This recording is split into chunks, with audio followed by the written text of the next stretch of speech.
Bonjour à toutes et à tous. Bienvenue et ravi de vous retrouver pour ce nouveau webinaire proposé par le FIP en Île-de-France. Alors je vous le dis, j'ai la main sur vos micros. C'est très, comment dire, totalitaire, je vais y arriver. Bonjour. Donc je vous demanderai, si vous le voulez bien, à vous qui nous rejoignez ce matin, de bien penser pendant le webinaire à, je m'en excuse, mais fermez vos micros, éventuellement vos caméras, pour une meilleure fluidité du coup de notre webinaire de ce matin.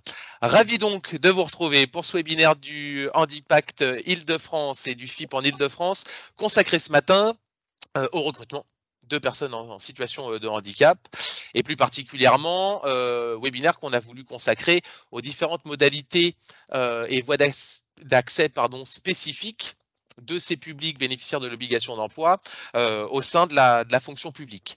Je le disais, si vous le voulez bien, pour une meilleure fluidité de nos échanges et de ce webinaire, nous vous demandons de bien vouloir fermer vos caméras et vos micros. Ça ne veut pas dire que vous n'avez pas la possibilité de pouvoir participer et échanger avec nous. Je vous demanderai, si vous le voulez bien, de pouvoir poser des questions, faire état de vos remarques par écrit tout au long du webinaire. Dans le petit onglet ou le petit bouton que vous devez voir en haut de vos écrans, intitulé Q&R pour questions et réponses, évidemment, ce qui nous permettra de pouvoir recenser toutes vos questions, toutes vos remarques tout au long du webinaire et de pouvoir, comme je vais vous le dire tout de suite, les partager avec nos participants de ce matin.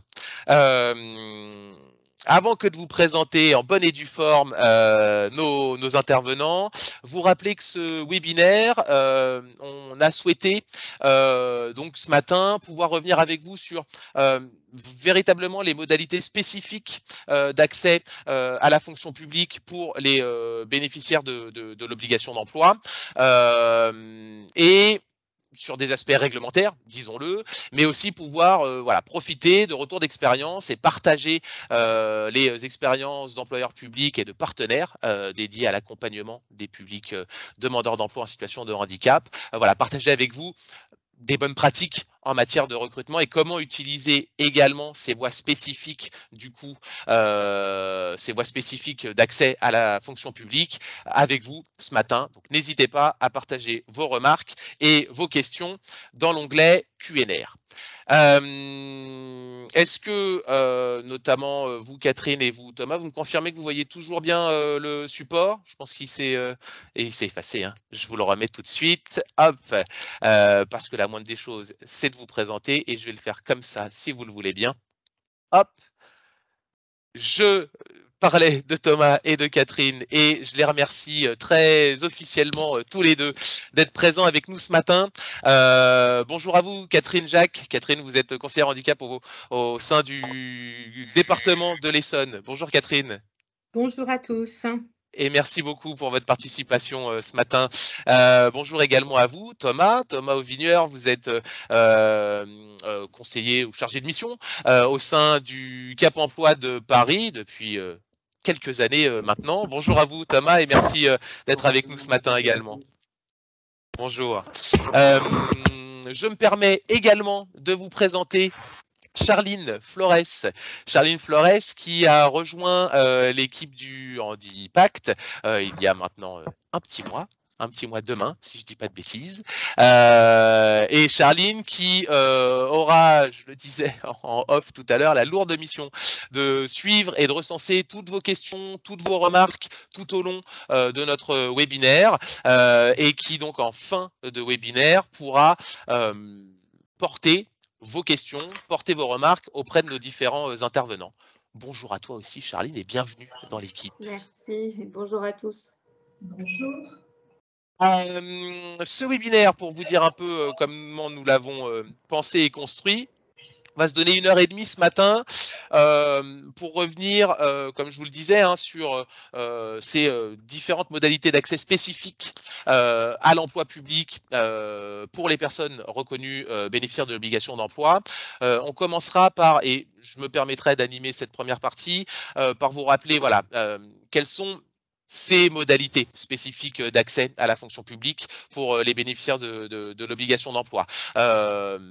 J'irai relativement vite sur cette partie-là, pour pouvoir rapidement pouvoir passer la parole à Thomas Auvigneur, Thomas qui voilà, pourra partager avec nous son expérience de l'accompagnement des publics demandeurs d'emploi, bénéficiaires de l'obligation d'emploi, et qui à travers son expérience pourra aussi voilà, nous donner quelques astuces, quelques conseils pour optimiser globalement votre processus de recrutement de bénéficiaires de l'obligation d'emploi, vous employeurs publics, et grâce notamment à cette connaissance qu'a Thomas des dispositifs et des publics bénéficiaires de l'obligation d'emploi en recherche d'emploi. Et puis, nous passerons la parole à Catherine Jacques, qui pourra du coup, elle, nous présenter, nous partager son expérience de la mise en place d'une modalité spécifique d'accès à l'emploi des personnes en situation de handicap, qui est alors ce qu'on appelait, ce qu'on ne devrait plus appeler, bon bref, j'y revenais tout de suite, mais l'article 38, donc la voie dérogatoire permettant le recrutement et la titularisation des bénéficiaires de l'obligation d'emploi. Je n'en dis pas plus pour l'instant. Catherine nous partagera son expérience de la mise en place du coup de cette fameuse voie dérogatoire. Et puis nous terminerons par ce que j'appellerais la titularisation des apprentis bénéficiaires de l'obligation d'emploi. Je reprendrai la parole à ce moment-là et je vous expliquerai à ce moment-là pourquoi je me permets moi-même de prendre la parole sur cet onglet spécifique. Je n'en dis pas plus pour l'instant. Et puis, comme je vous le disais, on fera en sorte de pouvoir se garder un temps d'échange avec vous pour pouvoir voilà, proposer, partager vos questions, vos remarques sur les sujets qu'on aura abordés au cours de la matinée avec nos intervenants, avec Thomas, avec Catherine.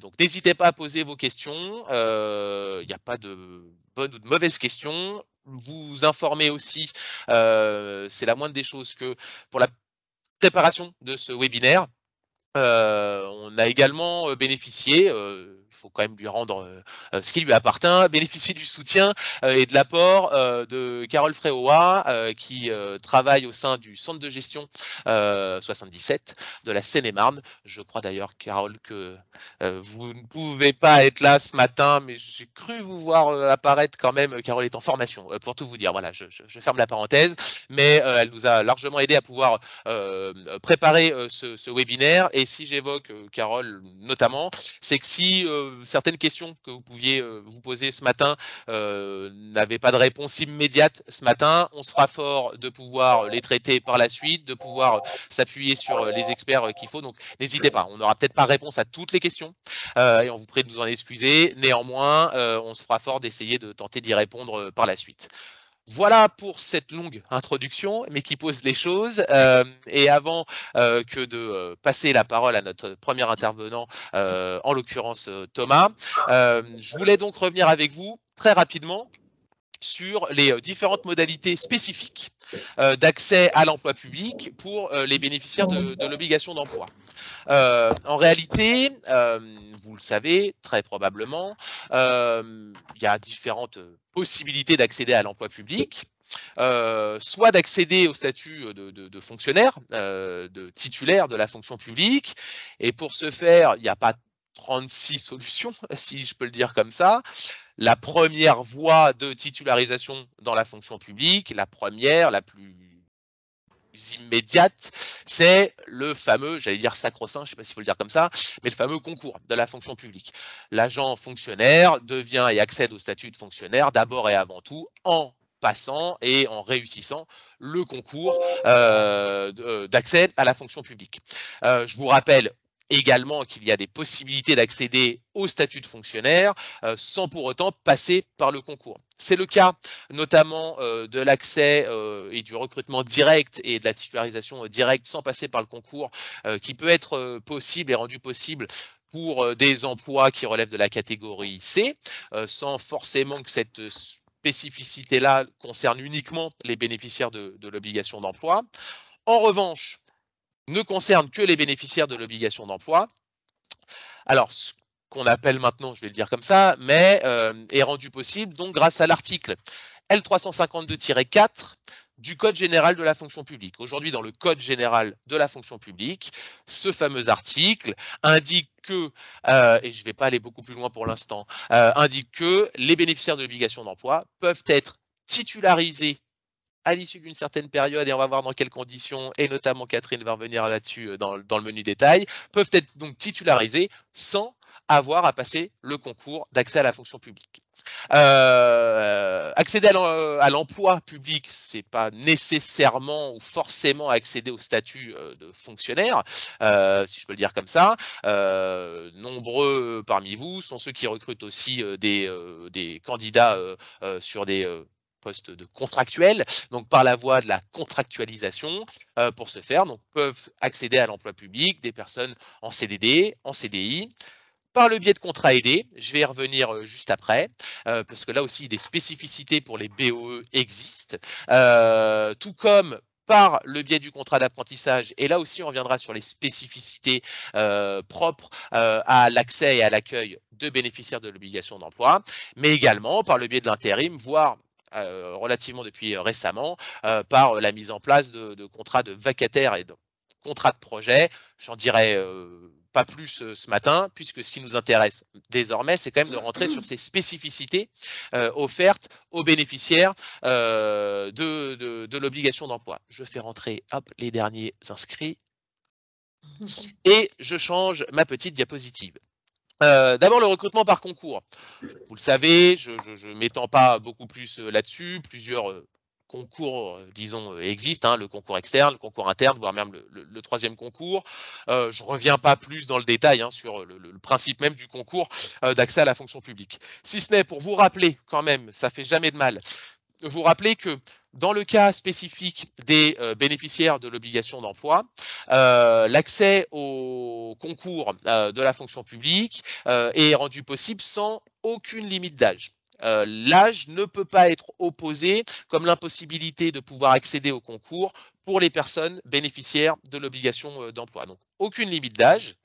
Et puis, deuxième chose importante à rappeler, là aussi formalisé au sein même du Code général de la fonction publique, pour les personnes bénéficiaires de l'obligation d'emploi, des aménagements ou ce qu'on va appeler des dérogations aux règles normales de déroulement du concours peuvent et doivent être mis en place. Ça peut être des aménagements d'épreuves, ça peut être des aménagements horaires, ça peut être là aussi un étalement des différentes parties du concours, des différentes épreuves du concours, un étalement dans le temps différenciant ou différencié, rendu possible pour les bénéficiaires de l'obligation d'emploi. Donc déjà une première spécificité, le concours est évidemment accessible comme tout à chacun aux bénéficiaires de l'obligation d'emploi, et ces mêmes bénéficiaires de l'obligation d'emploi ne peuvent pas se voir opposer leur âge pour accéder au concours ou une limite d'âge pour accéder au concours, et l'aménagement des conditions de mise en place et de mise en œuvre du concours doivent être envisagés et proposés pour les bénéficiaires de l'obligation d'emploi. Deuxième modalité spécifique, je vous remercie de bien vouloir fermer vos micros si vous le pouvez. Deuxième modalité, alors spécifique, c'est un peu rapidement dit. Je voulais revenir avec vous sur ce qu'on appelle désormais, parce que là aussi les termes et les acronymes changent régulièrement, donc ce qu'on appelle désormais le ou les parcours emploi-compétences. Vous avez sans doute peut-être entendu parler désormais des contrats PEC, donc voilà, c'est de ça dont on va parler. Vous avez aussi probablement entendu parler des CUI, CAE, des contrats aidés, des contrats uniques d'insertion.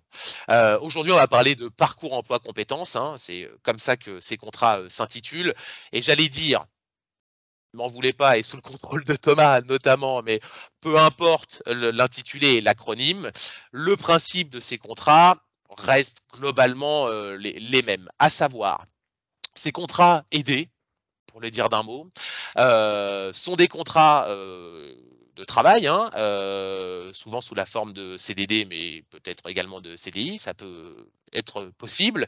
Donc ces contrats sont des contrats qui se destinent d'abord et avant tout et essentiellement aux personnes sans emploi qui rencontrent des difficultés dans leur insertion professionnelle. Ce qui veut dire que ces contrats-là, et on va voir quels sont le type d'aide hein, qui peuvent être associés à ces contrats-là, mais ces contrats doivent d'abord être envisagé comme la possibilité offerte à un demandeur d'emploi de pouvoir acquérir et développer des compétences, des comportements professionnels spécifiques au travers de ce contrat. C'est bien un contrat de travail, mais l'idée est bien de pouvoir accompagner une montée en compétences au travers de ce parcours emploi compétences. Pour le coup, les termes et les intitulés ont un sens. Donc, c'est bien d'accompagner vers la montée en compétences ces publics-là. Ces contrats-là ne peuvent être mis en place que sur orientation, que sur prescription du service public de l'emploi. Pôle emploi, mission locale, Cap emploi, qui eux-mêmes, ces conseillers, vont être amenés à pouvoir poser le diagnostic de la possibilité, de la pertinence que de mettre en place ce contrat-là pour les publics qu'ils accompagnent. Spécificité spécifique, j'allais dire, pour les bénéficiaires de l'obligation d'emploi. Merci de bien penser à fermer vos micros. Je suis désolé de vous le redemander à chaque fois. Donc, c'est les spécificités offertes pour les bénéficiaires de l'obligation d'emploi sur ces contrats PEC sont les suivantes. Le contrat parcours emploi compétences pour le tout public, si je peux le dire comme ça, a une durée maximale de 24 mois. Cette durée peut être étendue jusqu'à 5 ans. Alors, c'est pas automatique, bien entendu, c'est en fonction des besoins, de la nécessité, de l'évaluation qui peut être faite aussi de la part du prescripteur, Pôle emploi, mission locale, Cap emploi. Donc, cette durée peut être portée à 5 ans pour les publics bénéficiaires de l'obligation d'emploi.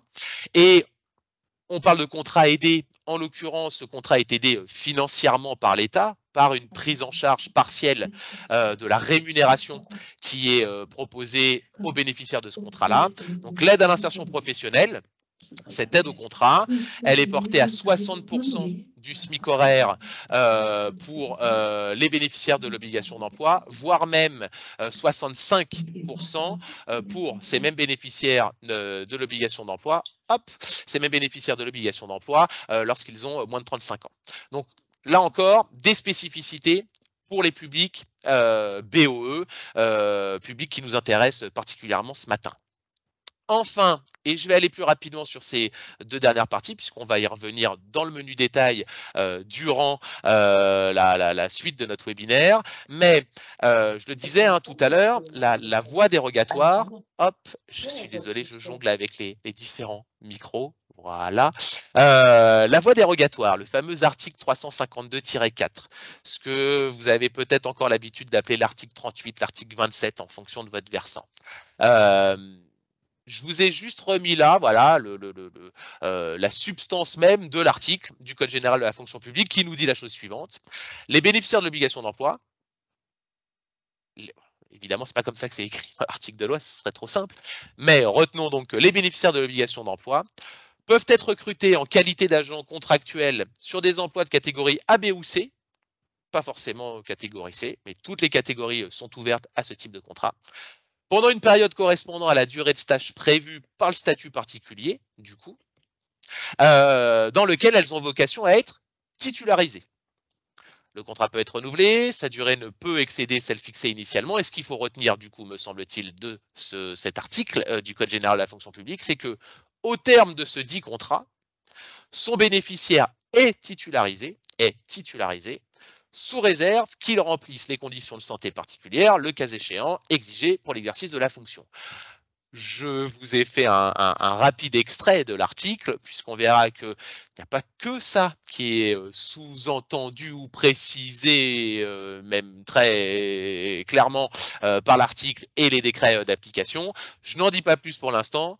On a la chance de pouvoir avoir parmi nous Catherine, Jacques, qui reviendra dans le détail sur effectivement la mise en œuvre, ce que implique la mise en place d'un tel type de contrat dans la fonction publique. Et puis, dernière chose sur laquelle on va revenir là aussi plus tard dans le webinaire, cette fameuse titularisation des apprentis bénéficiaires de l'obligation d'emploi. En réalité, sachez ou souvenez-vous que depuis la promulgation de la loi de transformation de la fonction publique en 2019, août 2019, l'article 91 de cette loi de transformation de la fonction publique prévoit que désormais, et pour une période expérimentale, donc une période limitée dans le temps, pour 5 ans, à partir de l'apparition du décret d'application. Donc, pendant 5 ans, il est rendu possible la titularisation des apprentis reconnus en situation de handicap, des apprentis bénéficiaires de l'obligation d'emploi, la titularisation de ces apprentis à l'issue de leur contrat d'apprentissage, là aussi sans avoir la nécessité ou l'obligation de passer le concours de la fonction publique. Donc titularisation immédiate après le contrat d'apprentissage. Pour l'instant, je n'en dis pas plus. On reviendra là aussi dans le menu détail et notamment de ce que peut nous dire le décret d'application concernant cet article 91 de la loi de transformation de la fonction publique. Voilà pour cette introduction, cette entrée en matière.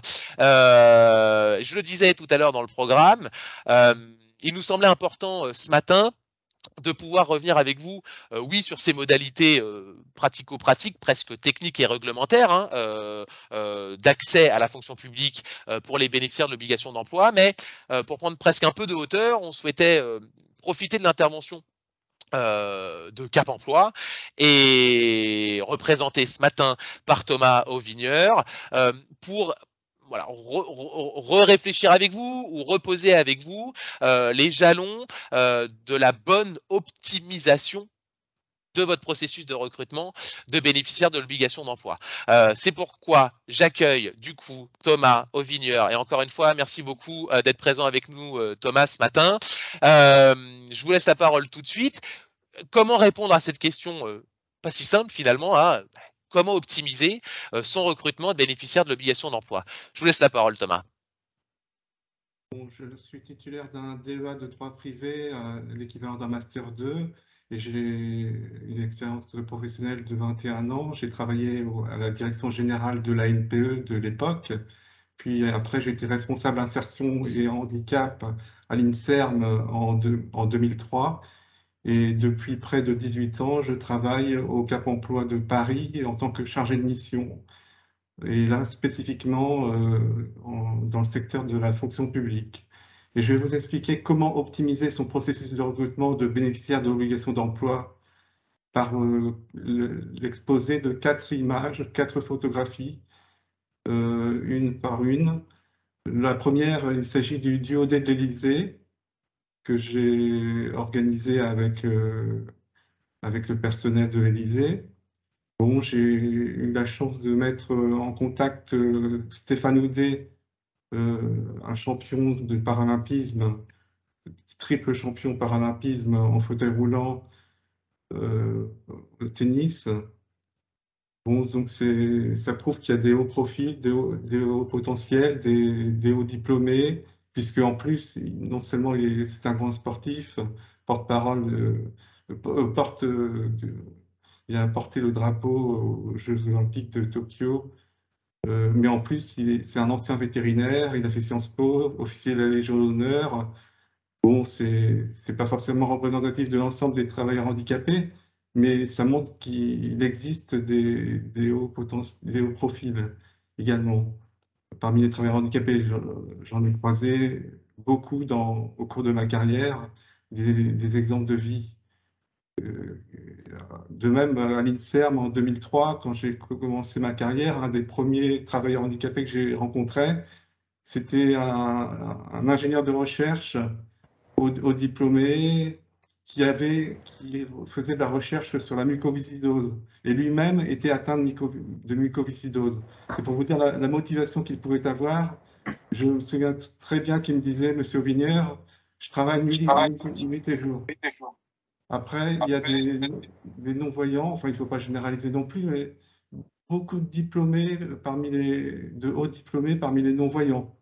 Bon, il y a diverses associations chez qui vous pouvez puiser des hauts profils, des hauts diplômés, comme Baisser les barrières, l'association Baisser les barrières, APIDV également, tous deux situés à Paris. APIDV, dans le temps, ça s'appelait GIAA, Groupement des intellectuels aveugles et amblyopes. C'est pour vous dire, bon, après, vous pouvez en trouver également des hauts diplômés reconnus travailleurs handicapés parmi les correspondants handicap des grandes écoles, les référents handicap des universités. Normalement, Cap Emploi, Paris, enfin Cap Emploi de manière générale, et moi-même, on réalise le travail pour vous de faire l'intermédiaire, de sourcer ces hauts diplômés, travailleurs handicapés auprès de ces associations. Mais rien ne vous empêche de les contacter directement. Bon, cette image, c'est aussi le duodé de l'Élysée. Duodé, j'y crois énormément ça optimise le recrutement des travailleurs handicapés. En 2020, 19 des duos du duodé de l'Élysée provenaient du Cap Emploi de Paris. En 2021, 13 sur 21 provenaient du Cap Emploi de Paris.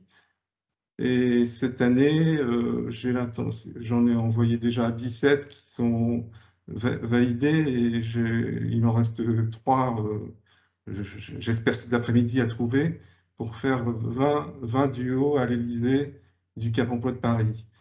Le duodé, enfin, de l'Élysée, j'ai montré la diversité. Il y a Stéphane Houdet, bien sûr, mais il y a aussi tous les autres handicaps. C'est pour ça qu'on a voulu un nombre de 20 pour être représentatif de l'ensemble. Il y a tous les handicaps, tous les diplômes, tous les niveaux, tous les... C'est la diversité et beaucoup de handicaps invisibles pour montrer que 80% des cas, le handicap est invisible. Il n'y a pas que les fauteuils roulants et les personnes sourdes, muettes, profondes et en déficience visuelle, enfin en cécité. Bon, les candidats ont été vraiment dynamisés. Ils ont été recrutés soit à l'Élysée ou soit par leur dynamisation. Ils ont été recrutés dans d'autres ministères, dans d'autres structures étatiques, tellement qu'ils ont été dynamisés par le duodé. Et en plus, le personnel de l'Élysée lui-même, même s'il ne recrute pas forcément le duo en question, ils ont été sensibilisés, ils ont démystifié le handicap et ça leur a permis de recruter beaucoup de travailleurs handicapés, euh, je pense grâce au duodé. Moi, personnellement, j'ai placé 9 travailleurs handicapés à l'Élysée en 2 ans, ce qui est énorme comparativement à la proportion d'un personnel de 800 salariés, dont la moitié de militaires. Donc, disons 400 sur 400 salariés, c'est énorme. Bon, l'année dernière, le président de la République et son épouse sont restés pendant 1h30 à discuter, à donner des conseils personnalisés sur la recherche d'emploi à mes 13 travailleurs handicapés du Cap Emploi de Paris. Pendant 1h30, de 19h30 à 21h, après avoir passé la journée à l'Association des maires de France. On va réitérer cette réussite, il faut encore cette année. Bon, duodé, de manière générale, je pourrais prendre d'autres ministères en exemple, hein, mais j'y crois énormément pour fluidifier le recrutement de travailleurs handicapés. Après, il existe aussi les PMSMP, ça s'appelle maintenant immersion professionnelle. Ça peut être une journée, ça peut être 2 semaines, en général 2 semaines, ça peut être un mois. C'est le même principe que duodé, disons. Mais il y a plus de... C'est moins de l'observation, c'est à la fois de l'observation, mais c'est aussi de l'action. Le travail handicapé travaille également. Après, Benjamin l'a très bien expliqué, le PEC. Là, je fais un appel d'air. Effectivement, j'en ai discuté hier avec ma collègue en charge des PEC, des parcours emploi compétences. N'hésitez pas, on a du budget et profitez-en. Ça permet de faire rentrer les travailleurs handicapés dans votre ministère, dans votre établissement public. Certes, parfois par la petite porte, mais au moins ils pourront parfois avoir un CDD, un article 27 par la suite, et être titularisés de manière définitive, tout en étant rentrés en PEC. C'est un très beau parcours, hein. Moi, à l'époque, quand je travaillais à l'INSERM, c'était les CES, après les CEC, après les CDD article 27 et après la titularisation. C'était ce parcours.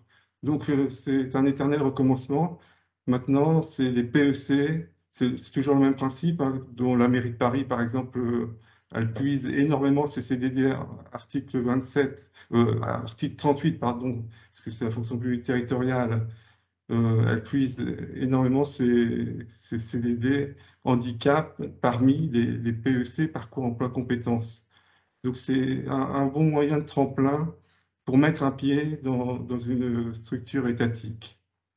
Après, n'hésitez pas à faire appel à nous pour les POEC, préparation opérationnelle à l'emploi collectif. Bon, par exemple, avec les universités, on a réalisé ce sont des formations en fait de plusieurs centaines d'heures pour mettre à niveau le travailleur handicapé par rapport aux nombreuses offres que l'on reçoit et qui ne correspondent pas au profil exact de nos candidats. Par exemple, gestionnaire de scolarité, on a fait ça en 2020, en 2021, et cette année, en 2022, on a fait gestionnaire administratif et financier, une formation avec le Greta et financée par le Pôle emploi, entre autres. Et ça a permis de pourvoir les nombreuses offres de gestionnaire administratif et financier que nous envoient régulièrement les universités parisiennes et d'Île-de-France. Et on n'avait pas les candidats. Et grâce à cette formation, on a les candidats. N'hésitez pas à faire appel à nous. Bon, il y a Stéphane Houdet, il y a les grands profils, les grandes pointures, mais sachez que il y a que 7% de cadres parmi les travailleurs handicapés. Ça, vraiment, les employeurs ne le savent pas suffisamment. Il y a 80% de travailleurs handicapés qui ont un niveau inférieur au bac. Je suis sans cesse en train de le répéter. Ils ont 49 ans en moyenne.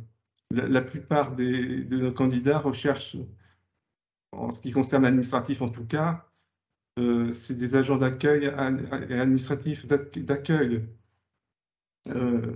Si on fait un filtre Excel, Salut Catherine, ça va? si on fait un filtre Excel, Ouais, ça va. on supprime, Hop. on cherche un bac plus 5. Et j'ai bien eu l'info pour la MGEN. Hop, voilà. Pardon Oui, Thomas, si on supprime si on recherche un bac plus 5, ça va être difficile. Qui parlent anglais, on réduit encore la proportion de l'assiette de candidats à laquelle on peut puiser. Après, il y a parfois des astuces aussi. Par exemple, si on a une offre d'emploi d'agent d'accueil, agent d'accueil à agent administratif, dans le profil de poste, il est marqué nécessité de porter des charges parce que on porte la bonbonne d'eau, on doit porter la bonbonne d'eau. Bon, il suffit de changer, simplement supprimer cette phrase, porter de la bonbonne d'eau, que ça soit plutôt porté par les collègues, et on peut vous trouver énormément, beaucoup plus d'agents d'accueil grâce à cette petite modification. La préfecture. Pardon Thomas de vous interrompre. D'abord parce que je vois que le temps file et malheureusement on est contraint aussi par le temps. Mais ce que vous évoquez du coup depuis tout à l'heure, c'est beaucoup de dispositifs nombreux et qui peut-être peuvent se compléter. Vous avez évoqué le duo des les POEC, les contrats PEC, les périodes de mise en situation en milieu professionnel, les fameuses PMSMP, et donc voilà, des modalités qui permettent de rencontrer et de mieux provoquer les rencontres. Et je crois que vous vouliez aussi insister sur le fait que, et c'est ce que vous évoquez là, hein, par le fait de penser son offre d'emploi, penser la communication de son offre d'emploi, peut-être l'identification de son besoin. Est-ce que ça veut dire que pour boucler la boucle, j'allais dire, la sensibilisation du coup des managers, je crois que comme vous l'avez pu le faire à la préfecture de région, c'est aussi un point essentiel pour assurer le développement du recrutement de bénéficiaires de l'obligation d'emploi? Oui, complètement essentiel, indispensable, nécessaire, peut-être pas suffisant, mais absolument primordial. On ne peut pas recruter un travailleur handicapé sans communiquer, et il ne faut pas non plus communiquer sans recruter de travailleurs handicapés, parce que là, ça peut être catastrophique. On peut nous reprocher de ne pas recruter et de faire que de la communication. L'un va avec l'autre, le recrutement et la communication. Bon, sur la deuxième photo, effectivement, vous voyez, quand j'ai sensibilisé les managers de la préfecture de région, euh, c'est- il faut faire attention aussi à la mauvaise communication. Il faut être très vigilant à cela. Bon, par exemple, la semaine européenne de l'emploi des personnes handicapées, bon, c'est une opinion personnelle, mais parfois, on fait des expériences, on bande les yeux des personnes ou on les met dans un fauteuil roulant. Ça peut avoir un effet négatif, traumatisant, parce que être non-voyant, la cécité, on a des moyens de compensation. Il y a l'adaptation de poste, il y a l'aménagement du poste de travail. Il faut plutôt communiquer sur ce qui est positif, sur ce qui est les aménagements braille qui existent, montrer, faire venir tous les ergonomes et les fabricants de matériel informatique adaptés aux personnes non-voyantes, par exemple. Euh, Après, ça permet de diminuer les réticences, la communication. Mais il faut, il faut vraiment faire de la bonne communication. Et puis je crois que vous vouliez aussi revenir sur, n'oublions pas, j'allais dire des modalités classiques de recrutement, mais ces différents salons, alors qu'ils puissent être des salons en présentiel, puisque ça existe encore, ou bien des salons virtuels. Qu'est-ce qu'il faut retenir de ces événements, de ces opérations? Comment là aussi les rendre, j'allais dire, les plus efficients et pertinents pour un employeur public, ces différents temps de rencontre avec les candidats? Bon, c'est vrai que tout ça, c'est très important. Participer le maximum à des forums, enfin, diversifier ses sources de recrutement. Il y a pas que Cap Emploi, il y a pas que le Pôle Emploi. Enfin, il faut diversifier, aller dans des salons en ligne. Maintenant, avec le Covid, ça a permis d'augmenter les salons en ligne. Et c'est une bonne chose aussi pour les travailleurs handicapés qui ne peuvent pas forcément tous se déplacer. Et les moyens numériques, c'est formidable. Et les forums physiques, là on est en plein dans l'actualité, le forum emploi des travailleurs handicapés du 13e arrondissement, Mmh. justement, la deuxième édition, c'est demain, le mercredi 12 octobre. Ils ont un peu changé, puisque l'année dernière, c'était uniquement pour les jeunes apprentis travailleurs handicapés, et maintenant, ils ont élargi à l'ensemble des travailleurs handicapés, ce qui est une très bonne chose parce qu'ils ont 49 ans, les travailleurs handicapés en moyenne, donc c'est difficile de trouver des jeunes travailleurs handicapés. Et, euh, bon, ça vous permet d'avoir de nombreux contacts avec aussi les correspondants handicap des universités, des référents handicap de vos collègues des autres ministères, les associations des handicaps spécifiques, des associations universitaires comme la FEDE.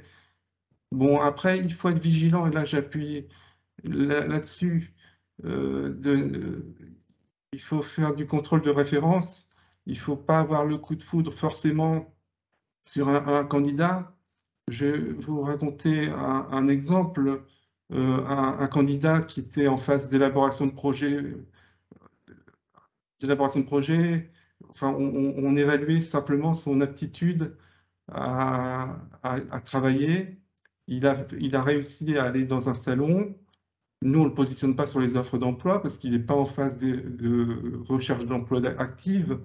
Euh, et il a réussi à être recruté dans un salon alors que nous, on n'avait pas du tout validé sa potentialité à travailler. Donc, méfiez-vous des salons. C'est bien d'y aller, mais il faut vraiment il faut faire du contrôle de référence.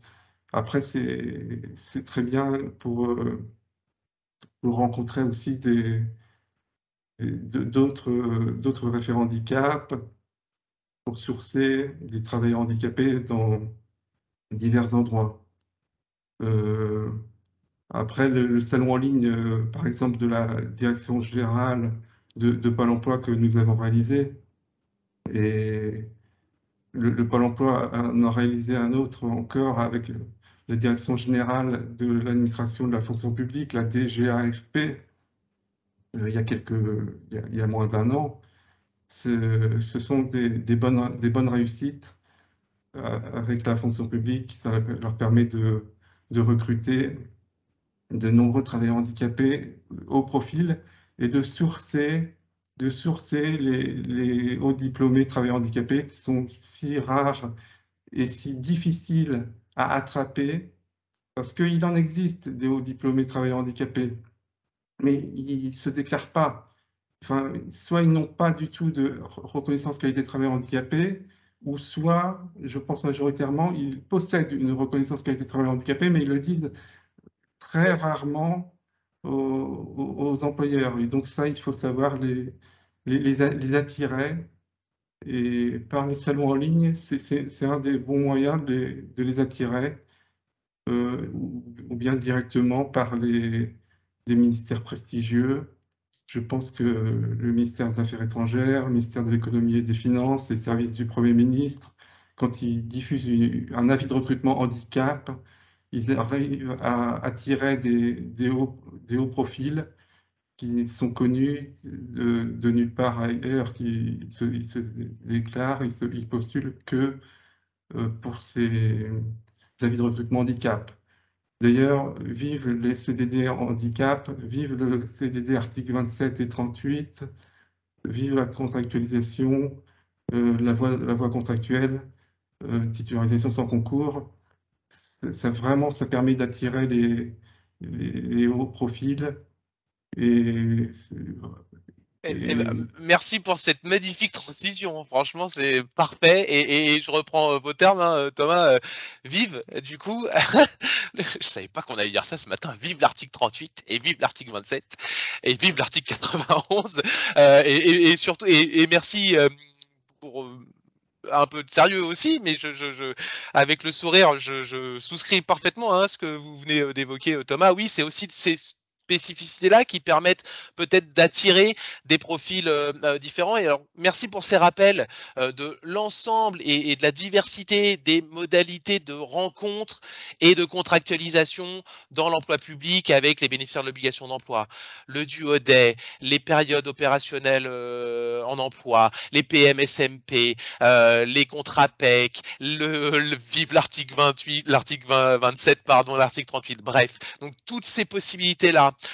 Merci aussi de rappeler et d'avoir un certain langage de vérité, j'allais dire. L'idée n'est pas de se dire qu'il faut recruter pour recruter. Je vais le redire avec mes mots, mais vous pointez l'importance aussi de d'abord recruter des compétences et des profils qui correspondent à vos besoins, vous, employeurs publics, qui correspondent non seulement à vos besoins, mais à vos capacités d'intégration du handicap en particulier, de la compétence en particulière, de la capacité à pouvoir faire monter aussi en compétence ces différents profils. Donc merci beaucoup Thomas pour tous ces rappels. Et merci pour cette magnifique transition, puisque si vive l'article 38, eh ben, j'aimerais me retourner vers Catherine, du coup, Catherine Jacques, et je vous remercie à nouveau Catherine d'être avec nous ce matin. En préparant ce webinaire, on ne pouvait pas faire l'impasse, j'allais dire, sur ce fameux article 38 ou cet article 27, désormais le 352-4 du Code de la fonction publique. Catherine, dans le département de l'Essonne, comme d'autres employeurs publics, mais vous recrutez des bénéficiaires de l'obligation d'emploi par le biais, allez, pour l'instant, pour plus de facilité, on va le dire comme ça, par le biais de l'article 38. Qu'est-ce que vous souhaitiez pointer avec nous ce matin lorsqu'on parle de l'article 38? De quoi on parle finalement quand on parle de ça? Bien, merci pour le passage de relais. Bon, je ne le recite pas, hein, le L, celui qui est devenu le L352-4. On l'a dit et redit, mais c'est vrai que par facilité, je vais sans doute reprendre le Ça en voudra pas. 38. Donc, peut-être bien repositionner sur le plan législatif qu'il s'agit d'une modalité de recrutement dont la vocation est la titularisation des bénéficiaires de l'obligation d'emploi, qui sont recrutés selon cette voie spécifique. Donc, en général, après une période de contrat qui est en général de 1 an, la personne est titularisée. Alors, il peut y avoir une prolongation de contrat après avis de la CAP et sur la base du rapport d'appréciation sur lequel nous allons revenir.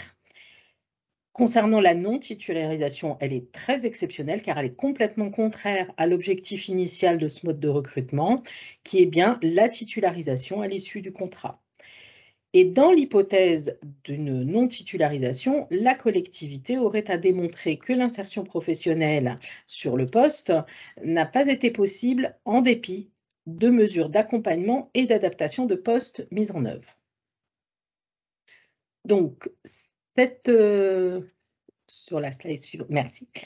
Cette modalité de recrutement repose sur la mise en place d'un suivi professionnel personnalisé afin de faciliter l'insertion professionnelle de l'agent. Ce suivi personnalisé se matérialise par un rapport d'appréciation, lequel vise à apprécier l'aptitude professionnelle de l'agent. Le suivi de la formation d'intégration au cours de la première année est également une obligation. Donc, dans ce contexte réglementaire, au regard de nos obligations d'employeur, la DRH a demandé que nous améliorions la procédure et le suivi des agents recrutés au titre du 38, qui donne donc lieu à titularisation, en mettant en place un process entre les services concernés, également que soit suivi ce suivi particulier, donc à la fois pour la formation d'intégration obligatoire, à la fois concernant le suivi personnalisé médical et pour le suivi professionnel, donc qui, je le répète, se matérialise par un rapport d'appréciation. Et enfin, d'utiliser les bons supports juridiques que sont le contrat et l'arrêté de titularisation. Donc, préalablement à la démarche de pilotage, bien entendu, un diagnostic quantitatif et qualitatif a été réalisé. Donc, sur l'année 2021, la collectivité a recruté 7 bénéficiaires de l'obligation d'emploi, dont 1 au titre de l'article 38 et répartition à peu près égalitaire entre catégorie A et catégorie C. Donc en 2021, en termes quantitatifs, en file active, nous avions 11 contrats article 38 qui étaient comptabilisés. Sur les années précédentes, c'est un chiffre qui était sensiblement le même, hein, ça oscille 7, 8, 9, 10, 11. Donc en file active, donc ça veut dire que voilà, c'est ce mode de recrutement qui n'était pas forcément identifié, ciblé comme un objectif, était bien en place dans la collectivité.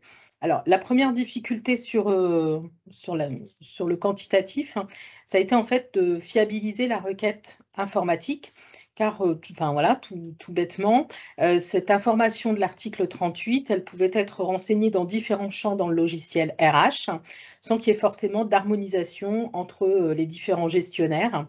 Donc, ça pouvait nous donner des extractions un peu pas forcément fiables en termes de chiffres. Et forcément, sur une collectivité de plus de 4000 agents, on ne peut pas les compter à l'unité. Donc, on travaille, c'est forcément au travers de requêtes auprès du service informatique qu'on peut récupérer de la donnée. Concernant les supports, ceux qui étaient utilisés, en fait, étaient ceux qui étaient utilisés pour les stagiaires. Je pense notamment au rapport, hein, même l'arrêté. Or, il ne s'agit pas d'un stage. Hein.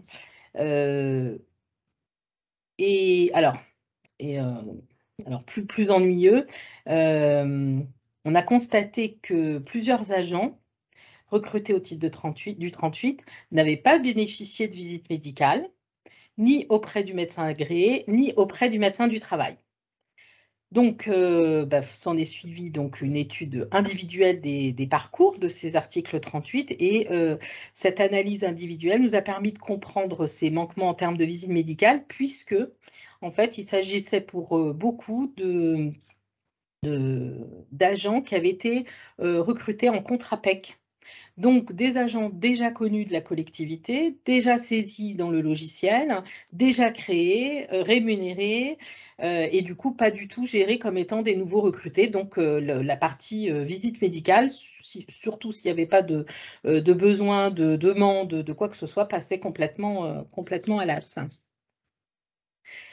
Donc, sur la base des problématiques qui ont été identifiées. Voilà, pilotage de projet oblige un cotec de 3 services de la DRH, voilà, que sont le service de gestion du personnel, le service emploi et compétences, le service santé sécurité au travail, a été mis en place pour apporter donc les mesures correctives du diagnostic établi, donc à la fois pour des contrats et des arrêtés de titularisation qui soient spécifiques et rédigés tels que juridiquement pour les articles 38, et bien entendu désormais modifié avec le L352-4, de créer un rapport d'appréciation spécifique pour les bénéficiaires de ces contrats. Alors, en définissant une temporalité. Je disais tout à l'heure, c'était en général 1 an. Donc, ce rapport d'appréciation, voilà, donc il y a eu tout un travail dans le cadre de ce cotec pour savoir combien d'entretiens, combien de temps définir la temporalité. Donc, la temporalité que nous avons définie au sein de notre groupe de travail, donc c'est une temporalité en 3 temps, à J15 de la prise de poste, à 5 mois et à 9 mois. Et donc, je rappelle, ce rapport d'appréciation, toute son importance, puisque c'est celui qui permet de viser l'aptitude de l'agent pour la titularisation. Donc, associé à ce rapport d'appréciation, on a rédigé une notice à l'attention des managers pour bien saisir l'enjeu de ce suivi personnalisé via ce support, puisque les managers avaient précédemment l'habitude de l'outil du support pour les stagiaires. Donc voilà, pour expliquer ce changement de support, ça nous paraissait important d'avoir une petite note pédagogique. Enfin, de s'assurer de la conformité, bien entendu, du suivi des formations d'intégration obligatoires avant la titularisation. Alors, j'allais dire, et enfin, j'aurais presque dû commencer par là, parce qu'en termes de parcours, ça commence par là, de veiller au respect du suivi médical personnalisé et préconisations éventuelles, des suivis, des aménagements matériels, techniques, organisationnels et humains, avec, on a mis en place un courrier dédié à l'attention du médecin agréé concernant l'article 38, le décret précise qu'il s'agit d'un médecin agréé compétent en matière de handicap. Donc, c'est en travaillant sur le sujet que j'ai découvert l'emploi de cette terminologie, un médecin agréé compétent en matière de handicap. Et donc, la mise en place de ce courrier avec un médecin agréé compétent en matière de handicap et bien entendu la programmation avant le recrutement avec le médecin du travail pour les éventuels besoins d'aménagement.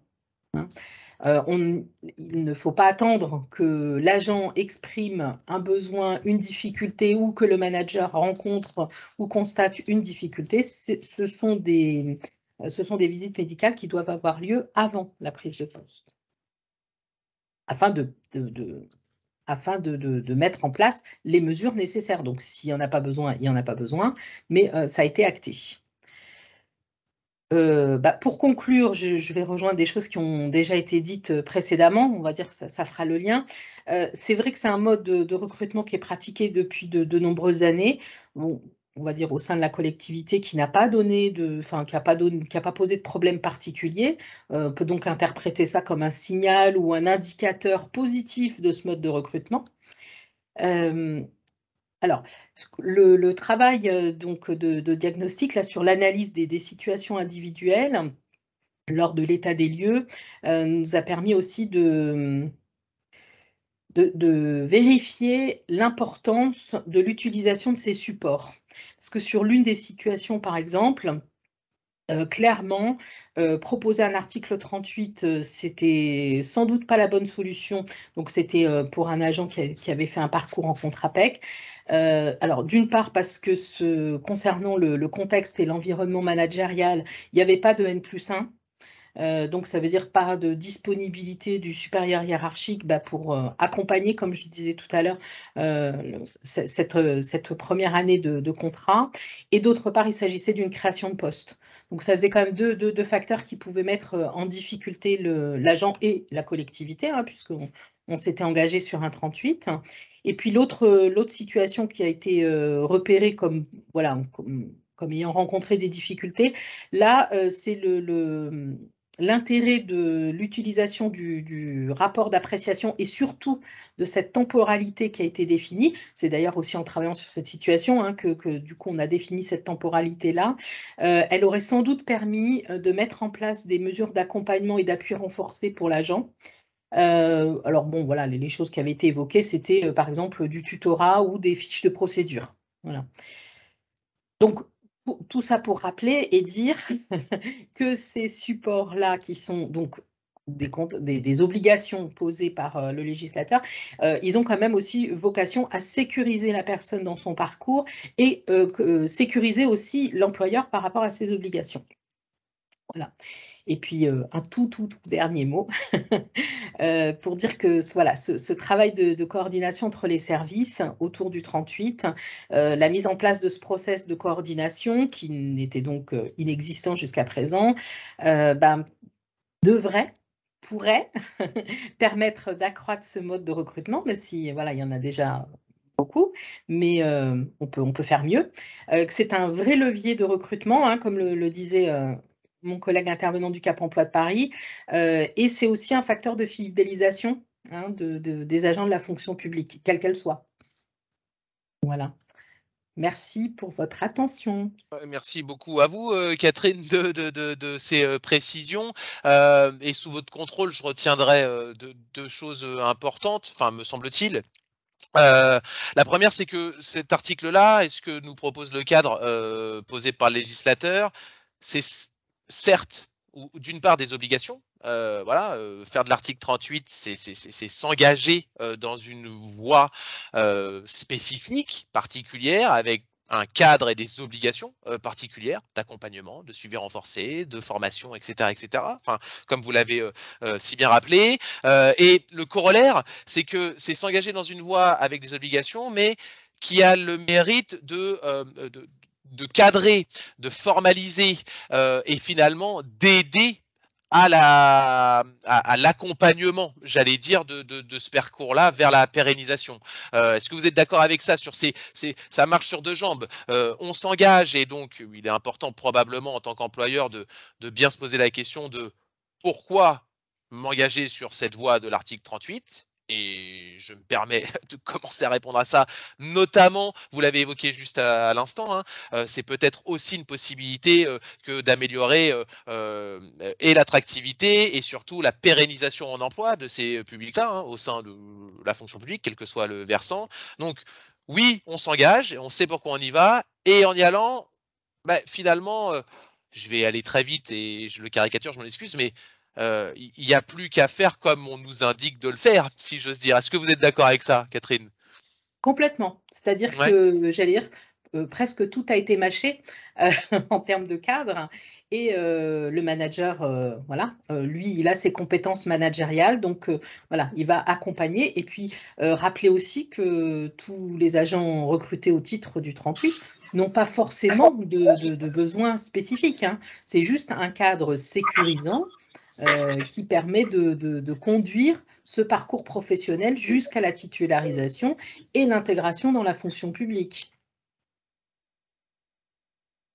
Là aussi, sans doute une transition toute trouvée et merci encore une fois pour votre intervention, Catherine. Alors, petite parenthèse, hein, n'hésitez pas, hein, continuez à poser vos questions, à formuler vos remarques.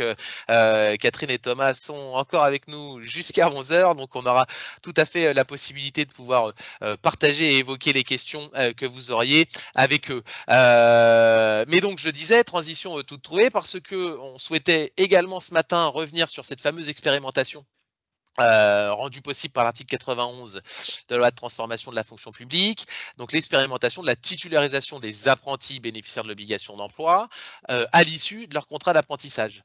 Je vous l'ai dit tout à l'heure, je me permets de reprendre la main en tant que handipact et non pas en tant qu'employeur ou, j'allais dire, intervenant de terrain. Pourquoi je vous dis ça et pourquoi je le dis avec un sourire? Pour vous parler un peu des coulisses de la préparation de ce webinaire. Évidemment que nous avons souhaité d'abord et avant tout, non pas prendre la main et la lumière, j'allais dire, sur ce sujet-là, au contraire, mais on a cherché des employeurs publics pouvant se permettre d'intervenir sur cette expérimentation. Et ben on n'en a pas trouvé. Alors, ça pose aussi peut-être la question de notre capacité à bien chercher, probablement, mais je suis pas sûr qu'on soit que responsable de ça. Et encore une fois, j'arrête d'en rigoler et de tourner autour du pot. Le bilan qu'on peut tirer de la préparation de ce webinaire, c'est est-ce que finalement la mobilisation de cet article 91 de la loi de transformation de la fonction publique, bref, la titularisation effective des apprentis à l'issue de leur apprentissage, apprentis BOE, est-ce que finalement c'est fait aujourd'hui? Eh ben, on a le sentiment que pas tellement, voire pas du tout. En tout cas, nous, on n'a pas trouvé aujourd'hui, dans le réseau Handipact qui est quand même relativement fourni, de témoignages possibles. Ça ne veut pas dire que ça n'existe pas, bien sûr, hein, on n'a pas la connaissance absolue et la science infuse, mais il nous est apparu, et en discutant quand même avec certains employeurs qu'on aura pu solliciter, que l'une des raisons peut-être de cette absence de témoignage était que peut-être que cet article, bien qu'on en ait entendu parler avec la promulgation de la loi, mais finalement, qu'est-ce qu'il recouvre? Qu'est-ce que ça veut dire? Est-ce que, alors là aussi, sans trop travestir vos propos, Catherine, mais est-ce qu'on en fait sans trop le savoir, comme on peut le faire aussi avec l'article 38? Bon, il nous semblait important. En l'occurrence, puisque je vous l'ai rappelé rapidement, c'est d'abord une expérimentation. Ça n'est pas inscrit dans la loi ad vitam aeternam, si j'ose dire. L'article 91 prévoit une période d'expérimentation, alors précisément de 5 ans à compter de la parution du décret d'application. Donc c'est le décret, on vous a rappelé les références sur cette diapositive-là. En gros, l'expérimentation, elle est ouverte donc, et cette possibilité est ouverte depuis le 6 mai 2020 et prendra fin a priori, au plus tard, le 6 août 2024. Donc finalement, si c'est pas demain, c'est après-demain matin. Est-ce que c'est un article qui est bien connu ou une possibilité, là aussi, de titularisation spécifique pour les bénéficiaires de l'obligation d'emploi qui est bien connue de la part des employeurs publics? Est-ce que si elle est connue, ne se pose pas la question de savoir, très bien, mais concrètement, ça veut dire quoi? Est-ce que ça veut dire que je dois le titulariser sur le poste sur lequel il a pu quand je dis il, pardon, cet apprenti bénéficiaire de l'obligation d'emploi, sur lequel il a effectué son contrat d'apprentissage, bref, concrètement, de manière très pragmatique, comment ça peut se mettre en œuvre? On a voulu, et c'est pour ça que je me permets, et je rends hommage, ou je remercie Carole Fréois aussi, qui nous a aidés en partie sur cette, sur cette partie-là. Ça nous permet de revenir sur notamment le contenu du décret d'application qui, exactement, je me permets de le dire comme ça, dans la même philosophie que vient d'évoquer Catherine Jacques sur l'article 38, qui permet de comprendre quelle est la philosophie derrière cette possibilité de titularisation d'un apprenti BOE, quels sont les outils qui sont mis à votre disposition, vous, employeur public, pour formellement mettre en œuvre cet article 91, et puis vous rappelez aussi quelles peuvent être certaines de vos obligations en tant qu'employeur public dans le cadre de l'intégration en emploi d'un apprenti bénéficiaire de l'obligation d'emploi. En réalité, lorsque vous recrutez un apprenti bénéficiaire de l'obligation d'emploi, première des choses, bien entendu, vous allez d'abord tenir compte du niveau de diplôme qui est préparé, qui est envisagé à l'issue du contrat d'apprentissage pour pouvoir déterminer le bon cadre d'emploi sur lequel vous allez pouvoir proposer cet apprentissage. Mais au-delà de ça, et plus loin que ça,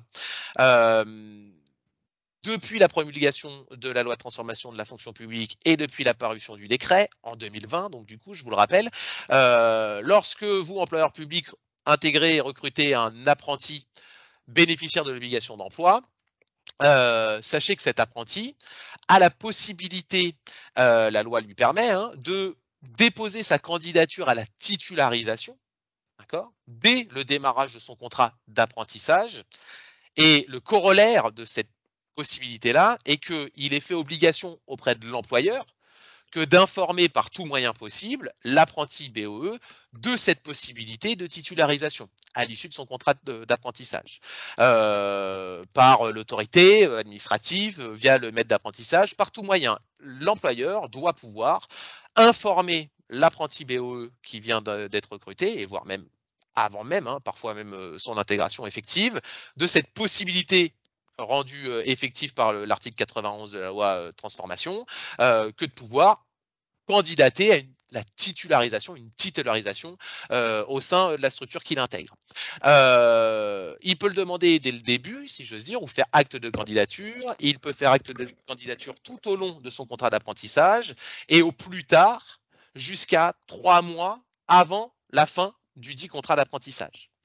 Dans tous les cas de figure, lorsque l'apprenti, et si l'apprenti en émet la demande, et fait acte de candidature auprès de l'administration, celle-ci, et le décret le précise, dispose d'un délai d'1 mois pour pouvoir répondre à cette sollicitation ou à cet acte de candidature, si j'ose dire.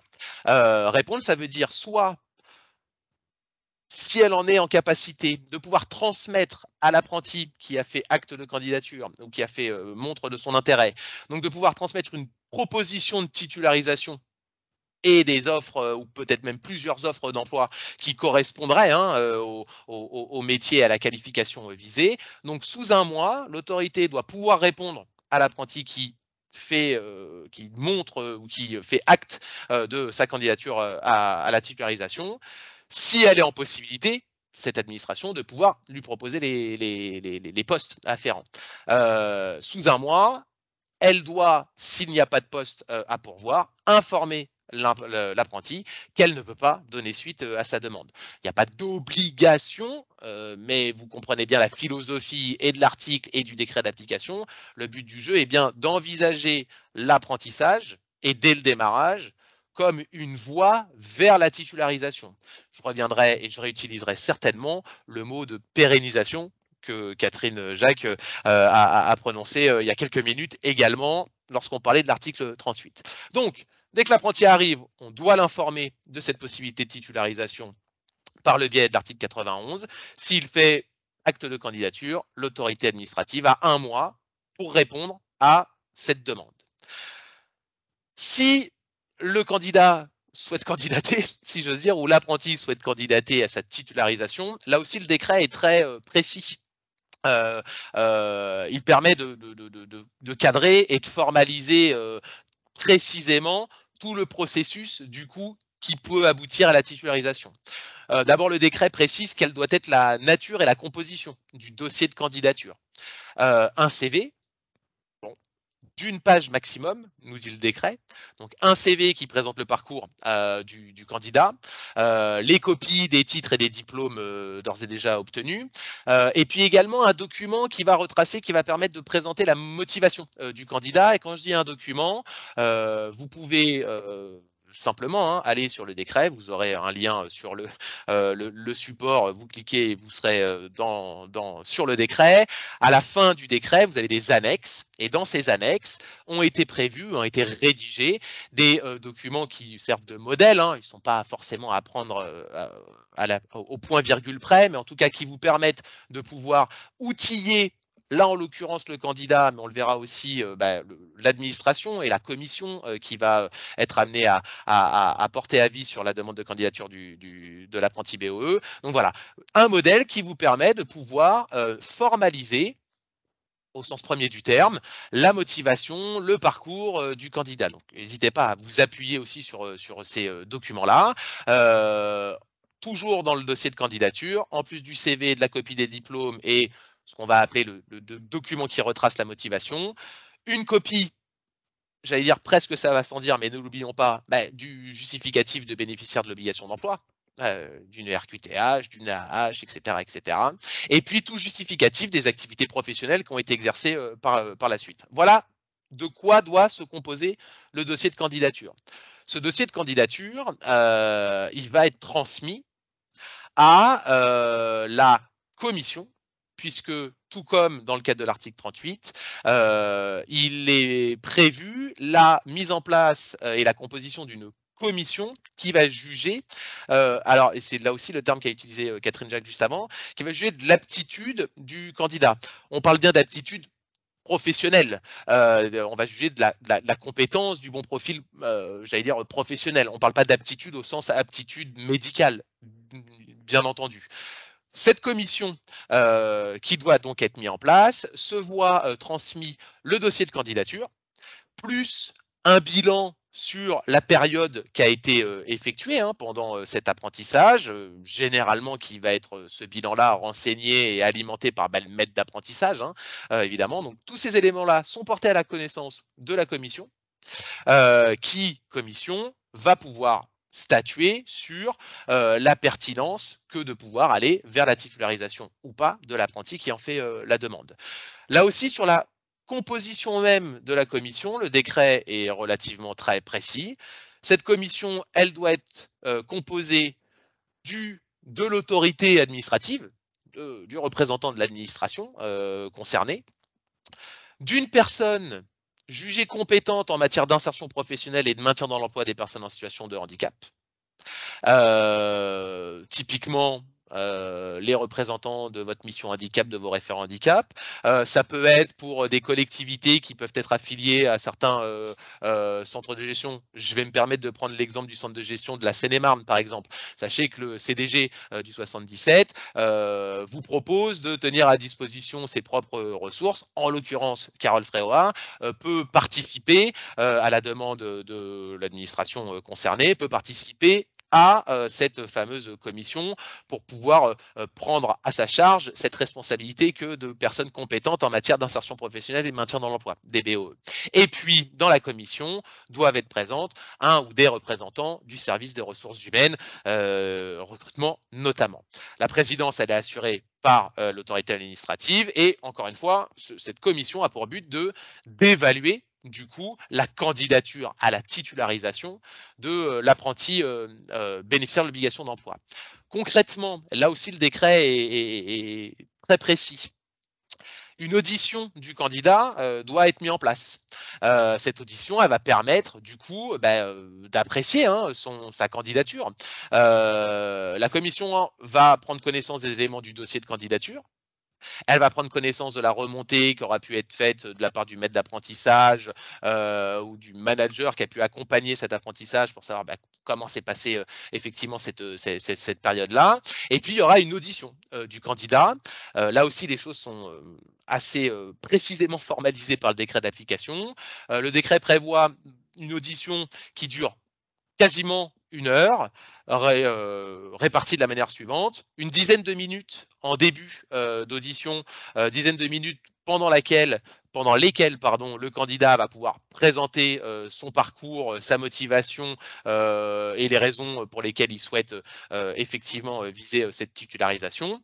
Et puis, un entretien avec les membres de la commission et le candidat, un entretien qui, selon le décret, ne peut pas excéder 45 minutes, durant lesquelles vous allez pouvoir poser toutes les questions et évaluer du coup l'aptitude professionnelle de cet apprenti bénéficiaire de l'obligation d'emploi pour aller vers une titularisation. Vous pouvez, et la commission peut très librement solliciter l'avis d'autres experts ou d'autres personnes concernées par cette sollicitation de titularisation, et c'est à l'issue de cette audition que la commission va pouvoir émettre un avis sur l'aptitude professionnelle, encore une fois, du candidat et effectivement être titularisé. Pas d'obligation de titularisation, il y a bien une évaluation qui est menée de la manière aussi formelle que précisée juste avant. Voilà le rôle éminemment important de cette commission. Si, in fine, après du coup cette commission et ces auditions, la titularisation est envisagée, alors et même actée, cette titularisation, elle interviendra soit à l'issue du contrat d'apprentissage, si à l'issue même du contrat d'apprentissage, le candidat a obtenu son diplôme, et au plus tard, cette titularisation, parce qu'il y a aussi une condition de diplôme, elle interviendra à la date effective d'obtention du diplôme, sous réserve que ça ne soit pas trop loin après la fin du contrat d'apprentissage. En l'occurrence, le décret nous dit dans un délai de 6 mois. Si le diplôme n'est obtenu que 2 ou 3 mois pour X ou Y raison après la fin du contrat d'apprentissage, on peut toujours envisager la titularisation, mais sous réserve effectivement et évidemment, presque j'allais dire, de l'obtention du diplôme visé dans le cadre du contrat d'apprentissage. Il y a dans ce cas également, on ne peut pas opposer une limite d'âge à la titularisation de l'apprenti bénéficiaire de l'obligation d'emploi. Certains cadres d'emploi sont concernés par des critères d'âge. Il n'y a aucune limite d'âge à envisager dans le cadre du recrutement d'un apprenti en situation de handicap ou reconnu bénéficiaire de l'obligation d'emploi. Il est classé, s'il est titularisé, au premier échelon du premier grade du cadre d'emploi ou de l'emploi qui est imaginé, et une formation et les formations d'intégration prévues logiquement, j'allais dire, pour chacun des titulaires, évidemment, doit pouvoir se mettre en place de la même manière lorsqu'il sera titularisé, quand bien même ce candidat aura bénéficié, entre guillemets, de cette période d'apprentissage en amont. Je voudrais conclure là aussi d'un mot, et pour pouvoir passer aux différentes remarques et questions que vous avez pu renseigner tout au long de cette matinée, pour presque faire la même conclusion que Catherine juste avant, et renforcer donc cette idée-là. Ce matin, on a vu plusieurs choses. Oui, il y a des modalités d'accès à la fonction publique différenciantes, spécifiques, et qui favorisent l'intégration et l'insertion professionnelle des bénéficiaires de l'obligation d'emploi au sein de la fonction publique. Elles sont nombreuses, elles sont variées, il n'y a pas de meilleure façon. Je pense, pour le résumer d'un mot, que les outils aujourd'hui à votre disposition, vous, employeurs publics, j'allais dire du duodé à l'article 38, en passant par l'apprentissage, en passant par des contrats aidés, etc., etc. Tous ces dispositifs-là doivent vous permettre, me semble-t-il, nous semble-t-il, plusieurs choses. D'une part, de provoquer des rencontres. C'est aussi par la rencontre, par l'expérimentation concrète, réelle, par le fait de mettre les deux pieds sur le terrain pour le candidat, mais comme pour les employeurs qui vont accueillir ces candidats-là, de pouvoir provoquer cette rencontre-là et se dire, bah, finalement, l'idée que j'avais du handicap, ou l'idée que j'avais des compétences, ou l'idée que j'avais de la personnalité de tel et tel candidat, je vais pouvoir la confronter à la réalité du terrain. Ce qui vaut tout autant pour le candidat de son côté à lui aussi. L'idée que je me faisais de l'emploi public, l'idée que je me faisais de votre collectivité ou de ce ministère ou de ce métier-là, et ben je vais le confronter sur le terrain. Il n'y a pas mieux évidemment que l'expérimentation concrète, pragmatique, de terrain pour pouvoir valider une candidature et ou un projet d'emploi et une carrière professionnelle. Première chose. Donc multiplier l'utilisation de ces outils-là vous permet de certainement sécuriser, je ne sais pas si c'est le terme adéquat, mais en tout cas, peut-être optimiser votre processus de recrutement d'apprentis bénéficiaires de l'obligation d'emploi. Deuxième chose, on l'a vu, beaucoup de possibilités sont aujourd'hui à votre main pour pouvoir viser la titularisation de ce public-là, bénéficiaire de l'obligation d'emploi, via la voie dérogatoire, via la titularisation des apprentis. Il nous semble peut-être que ça doit être considéré comme un vrai levier de recrutement, d'attractivité et aussi de pérennisation des compétences au sein de vos propres organisations. Pour le dire autrement et peut-être plus simplement, je vais prendre l'exemple de la titularisation des apprentis. Avoir la possibilité aujourd'hui législative, réglementaire, de pouvoir titulariser, sans donc passer par le concours, etc., mais donc de pouvoir titulariser l'apprenti BOE au sein de votre organisation, c'est, pour le dire autrement, le fait de pouvoir conserver, ou en tout cas se donner les chances de pouvoir pérenniser des compétences au sein de vos organisations auxquelles vous avez contribué le développement.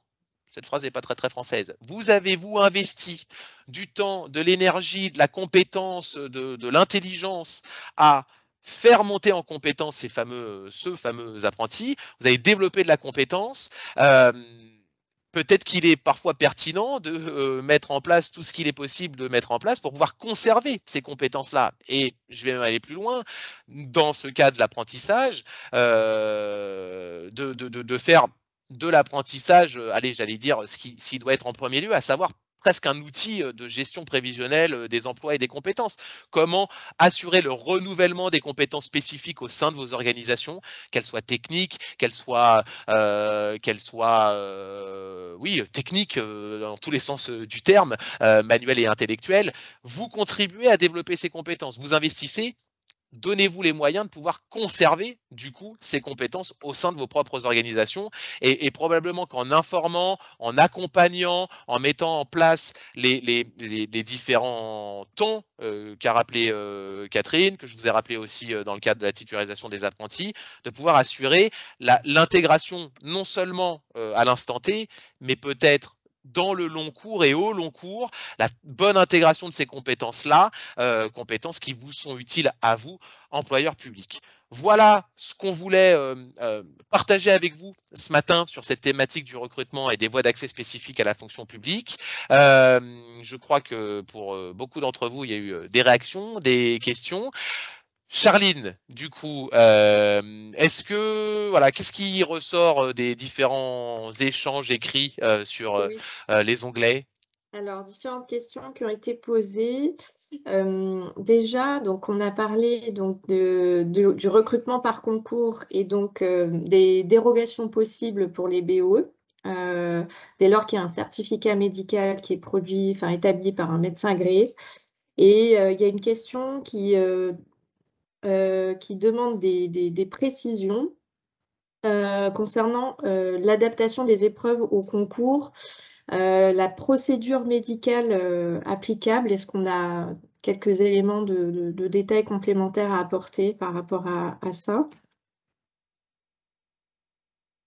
L'un de nos intervenants veut prendre la parole, sinon je peux. Je vois que Thomas fait long de la tête. Alors peut-être besoin de préciser ce qu'on entendrait par procédure médicale, mais je pense qu'il faut le prendre aussi simplement que possible. Je m'explique. Un médecin agréé peut voilà, poser.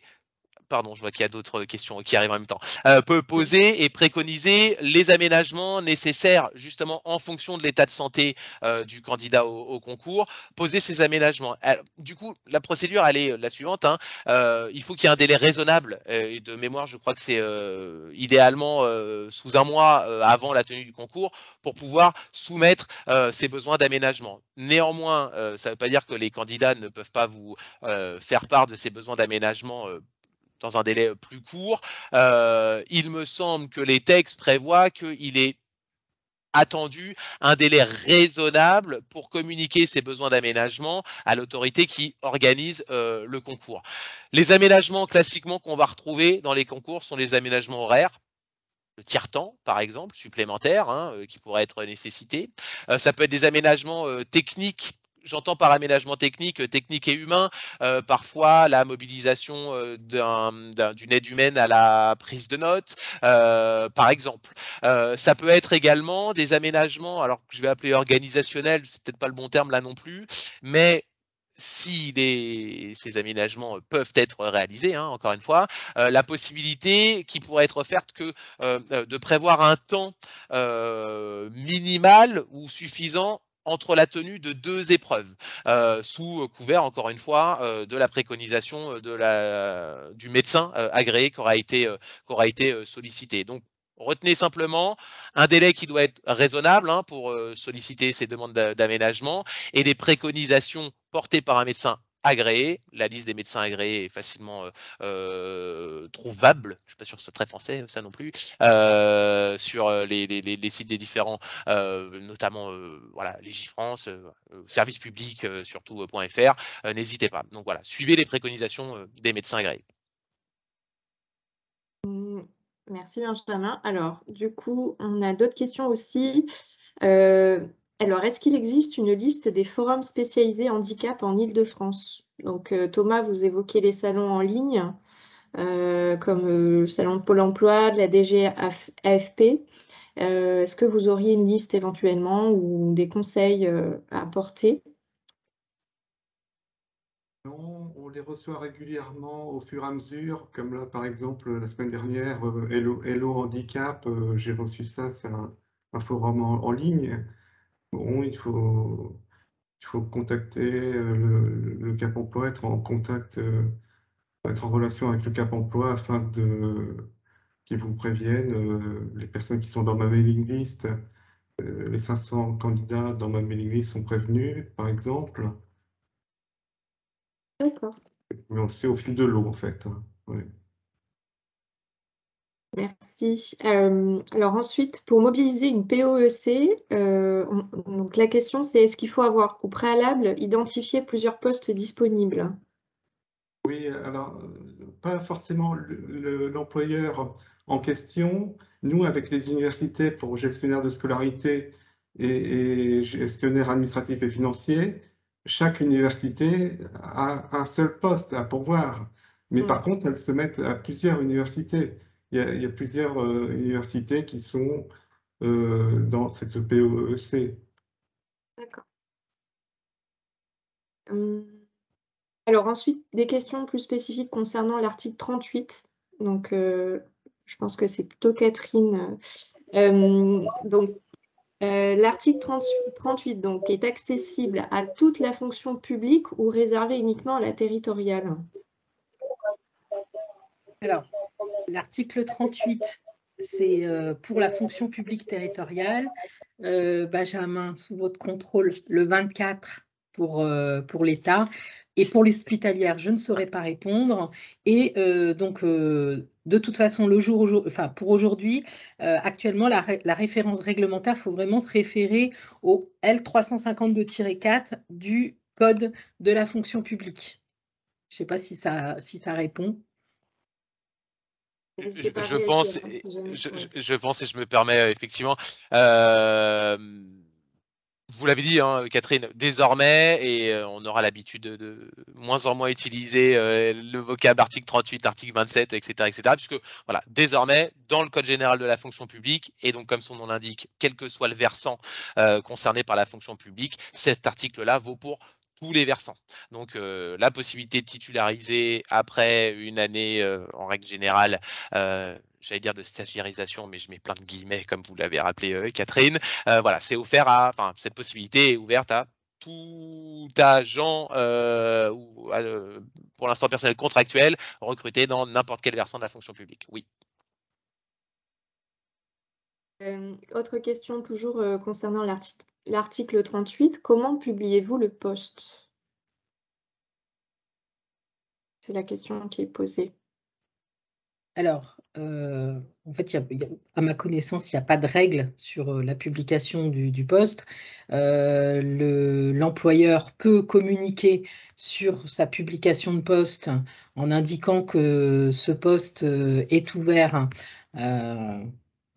donc, au contrat donc, visant le L352-4 et non pas article 38.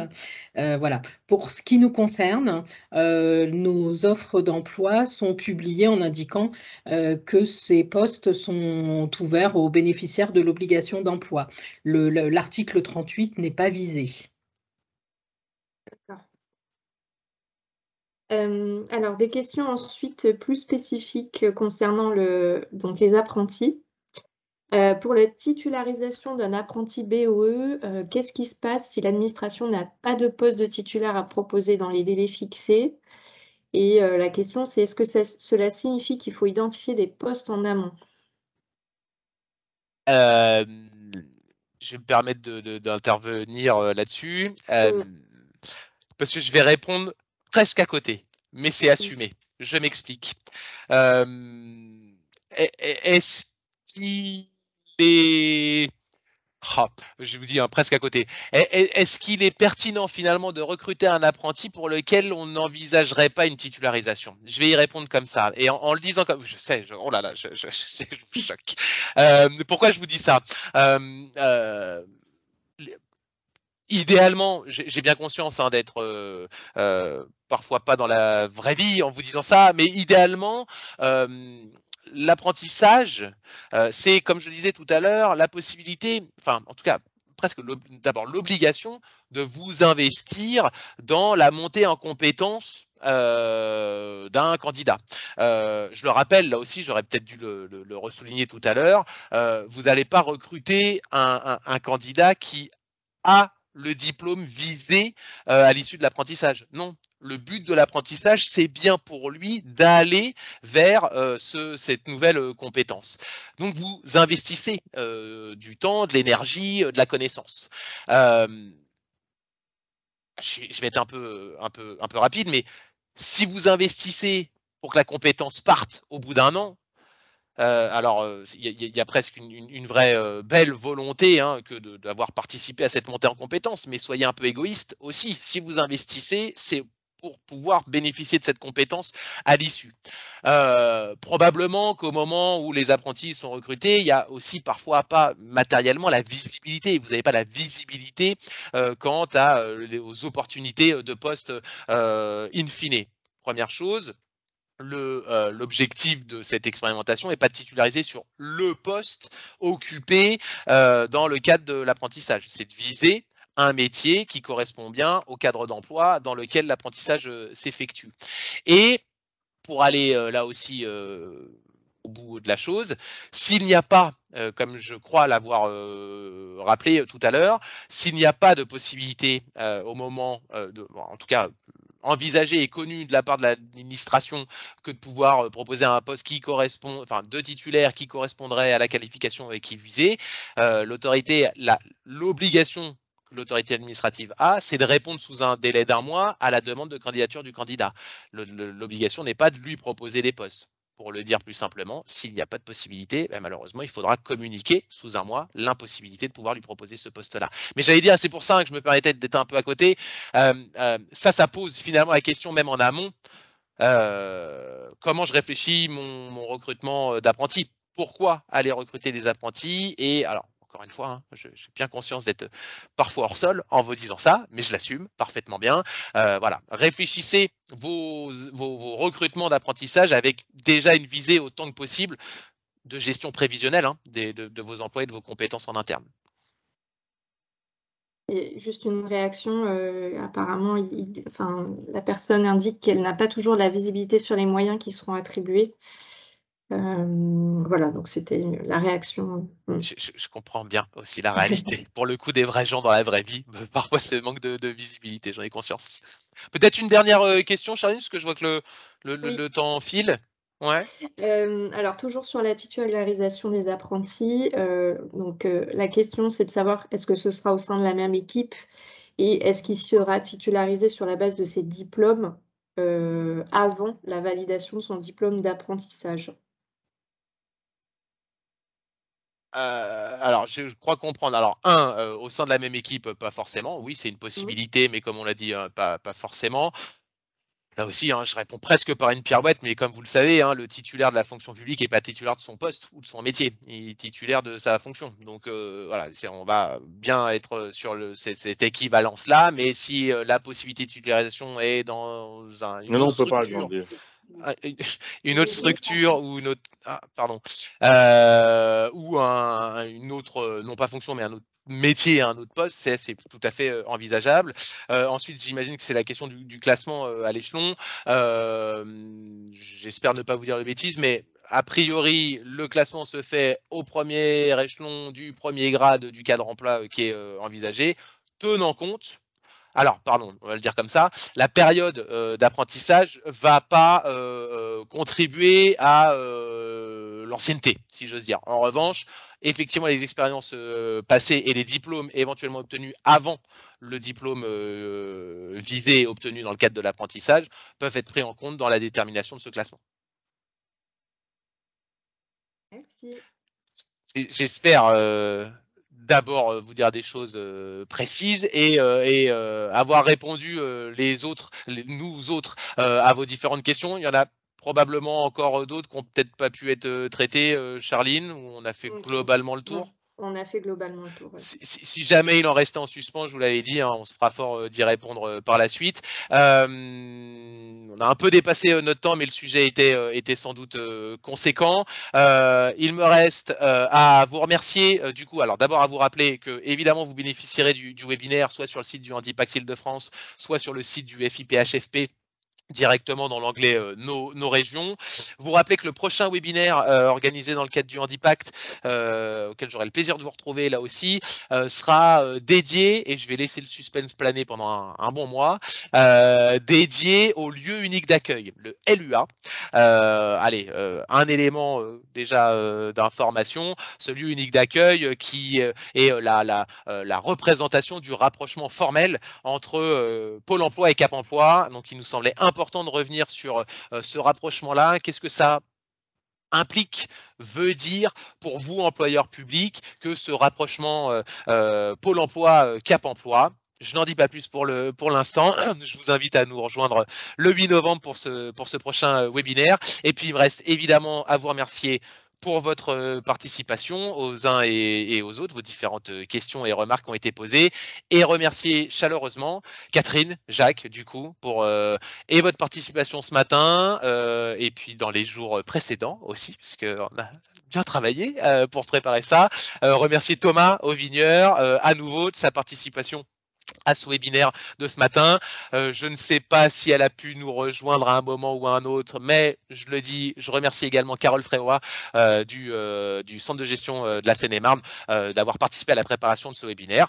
J'oublie pas Charline. Merci beaucoup, Charline, pour ta présence ce matin. Il me reste à vous souhaiter une bonne journée. Nous excuser pour ces 6 minutes supplémentaires de webinaire, mais vous êtes encore avec nous, c'est qu'il y avait un intérêt à le faire. Et je vous dis à dans un mois, du coup, pour notre prochain webinaire consacré au lieu unique d'accueil, le LUA. Merci beaucoup et bonne journée à vous tous. Alors,